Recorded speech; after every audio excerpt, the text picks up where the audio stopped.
물 위를 운행하신 하나님의 영과 삼위일체의 비밀. 태초에 하나님이 천지를 창조하시니라. 성경은 이 한 문장으로 시작합니다. 하지만 이것은 단순히 세상의 시작을 설명하는 문장이 아닙니다. 창세기 1장은 혼돈 속에 질서를 세우시고 공허한 세계 안에 생명의 방향을 여시는 하나님의 창조와 구속의 시작을 보여줍니다. 창조의 첫 장면에서 땅은 혼돈하고 공허하며 흑암이 깊음 위에 있었습니다. 그런데 바로 그 순간 하나님의 영이 물 위를 운행하고 계셨습니다. 이 장면은 매우 중요합니다. 성령께서는 아직 형체가 없는 세계 위에서 질서를 준비하시고 생명이 살아갈 공간을 예비하고 계셨습니다. 보이지 않으시는 하나님께서 자신의 뜻을 드러내기 시작하신 자리는 바로 깊음 위, 아직 말씀으로 형상화되지 않은 세계였습니다. 그리고 하나님은 말씀하십니다. 빛이 있으라. 빛은 단순한 자연현상이 아닙니다. 그것은 하나님의 질서와 생명의 시작입니다. 하나님께서는 빛과 어둠을 나누시고 물과 물 사이를 구별하시며 땅과 바다의 경계를 세우셨습니다. 이 경계는 단순한 구분이 아닙니다.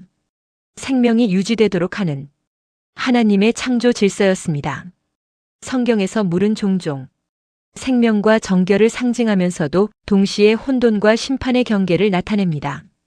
창세기의 깊음 역시 하나님 밖에 어떤 공간이라기보다 아직 하나님의 질서가 드러나지 않은 상태를 보여줍니다. 그 위를 운행하시는 성령은 혼돈 위에 생명의 질서를 준비하시는 하나님의 역사였습니다. 베드로는 이렇게 고백합니다. 땅이 물에서 나와 물로 말미암아 된 것이라. 혼돈의 깊음 위에서 하나님의 말씀으로 질서가 드러났고 그 속에서 형상 있는 세계가 나타났다는 것입니다. 그리고 이 창조의 중심에는 삼위일체 하나님의 연합된 사역이 있습니다. 성부 하나님은 창조의 근원이시며 성자는 말씀으로 질서를 드러내시고 성령은 그 말씀 위에서 생명을 운행하게 하십니다. 빛과 말씀과 성령은 따로 존재하는 개념이 아닙니다. 그것은 삼위 하나님께서 창조와 구속 안에서 하나님의 뜻을 드러내시는 방식입니다. 하나님께서 물을 모으시고 묻이 드러나게 하셨을 때 그것은 단순한 지형의 변화가 아니었습니다. 혼돈 가운데 생명이 살아갈 공간이 나타난 사건이었습니다. 성경에서 땅은 하나님의 질서가 실제로 작동하는 공간으로 등장합니다. 반대로 깊음과 바다는 인간이 통제할 수 없는 혼돈과 두려움의 이미지를 품고 있습니다. 따라서 묻의 등장은 하나님의 말씀에 의해 구별된 생명의 영역이 역사 속에 드러난 사건이라 할 수 있습니다.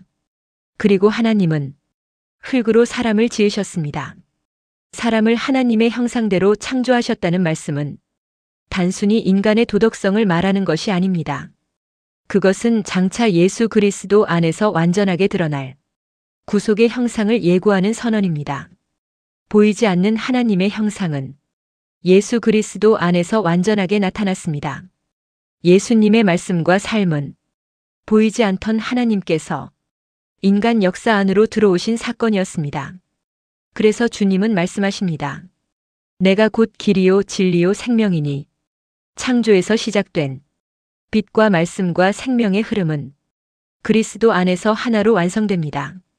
그리고 성령은 지금도 우리 안에서 역사하십니다.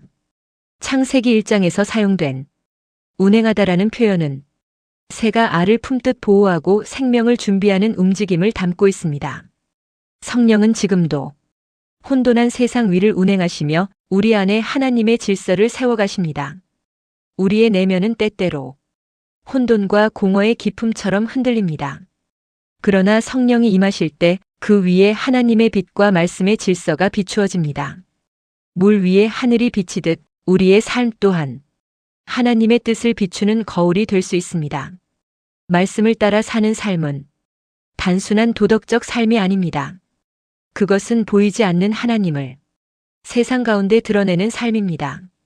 성령과 말씀은 지금도 우리 안에서 하나님의 형상을 회복시키시며 우리를 그리스도의 빛 가운데로 인도하십니다.